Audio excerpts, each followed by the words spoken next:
World Trail Majors is an association that seeks to help steer the sport's development, safeguarding the original spirit of trail and ultra running. Now, the 2023 edition of the Ultra Trail Cape Town will be taking place from Friday, the 24th of November, and it will run over 3 days.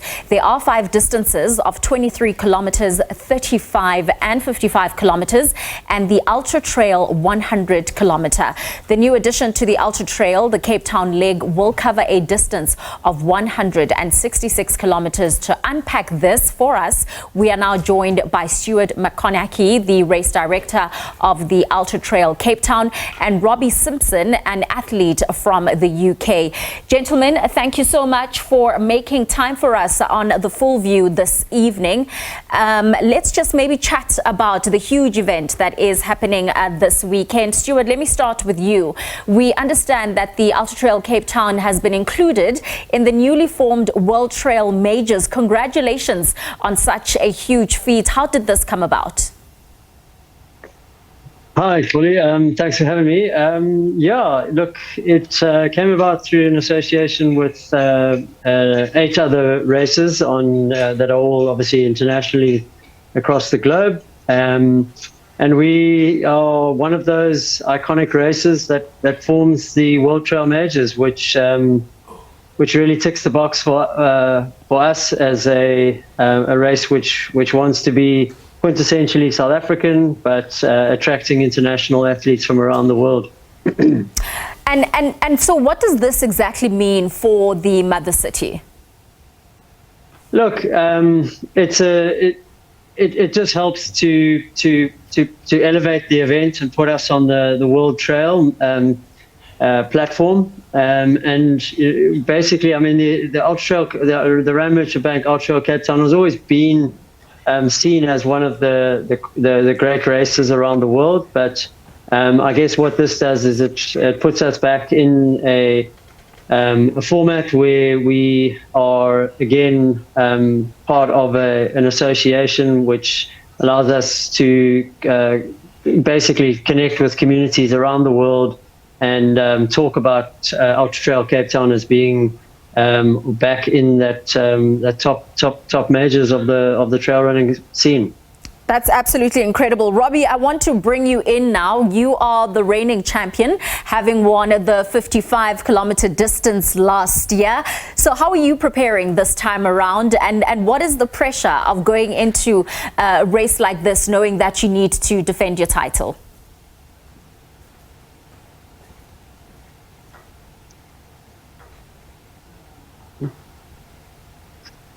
Robbie, are you able to hear me? Sorry, I missed the question. The signal just seemed to cut out there. Typical. No worries. I'll repeat it for you. I mean, you are the reigning champion, winning the 55-kilometer distance last time around. So how are you preparing this time around? Is it going to be different? And what's the pressure like just going into a race knowing that you need to defend your title? So this year I've been here for about 7 weeks actually in Cape Town training on the trails. So that's the best way I can prepare, getting to know the local area, like practicing on the course a lot and the weather conditions. So that's really helped a lot. I don't feel too much pressure. I mean, I had a good race here last year and I loved every minute of it. So like, there's obviously going to be different guys this year to race against, but I feel happy with my preparation. So can't really control what other people do, just try and focus on pacing myself well, and knowing the course well helps a lot, like where you can push and where you have to like ease back and be patient. So yeah, I feel good and yeah, not under too much pressure. I love that. And, you know, from an athlete's point of view, which is very important, what does it take to participate in the ultras across the globe? Well, I mean, it's physical and mental. Like you have to be able to put the hours in on the trails and really get used to those long distances, because it's like a lot easier in the shorter courses because you just have to be fast and, you know, it's not too bad, but above marathon, really, it takes a lot of like physical and mental strength just keeping going. Because I remember last year in this race, I got to 40K and I thought like, oh, I don't know if I can make it to the end, this final 15K. But then really like, you just think like, I've done this before, I've done all the training, just keep pushing through. And then other people on the course helping so much as well.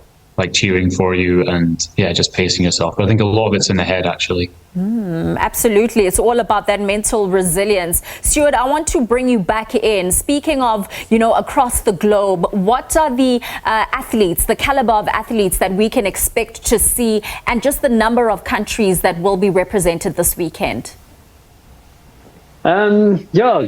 Great question. I mean, we've got just over 400 internationals running the R&B UTCT this year from 56 different countries.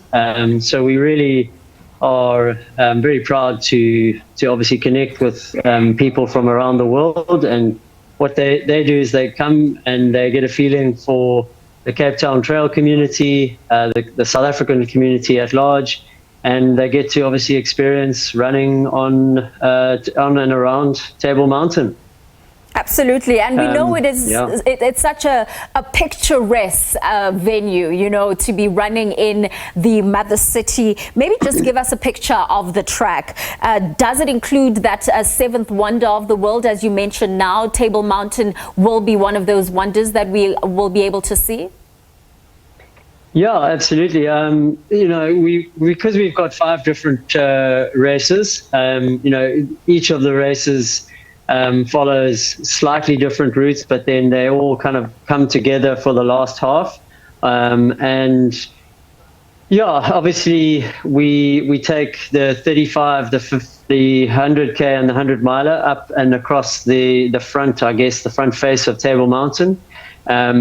And then they go over the back effectively. So we try and get everybody to experience as much of running on the mountain or the trails, and we do try and mix up the terrain. Some of the races, like you can see, are running across the beaches.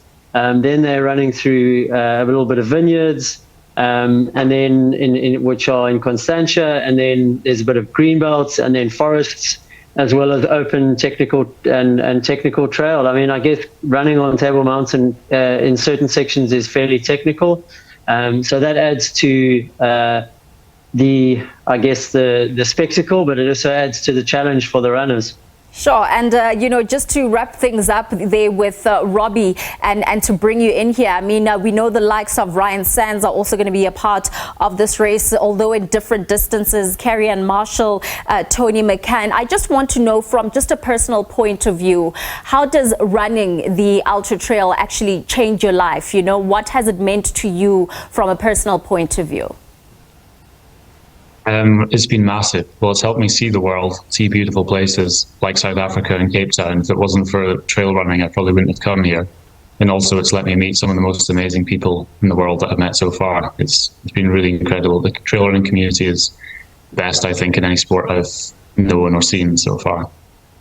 All right. Well, thank you so much, gentlemen, for making time. We do wish you all of the best, Robbie, as you try to defend that title in the 55K. And of course, a huge congratulations to you, Stuart, and the R&B UTCT that is, of course, going to be taking place this weekend from the 24th of November in those different distances.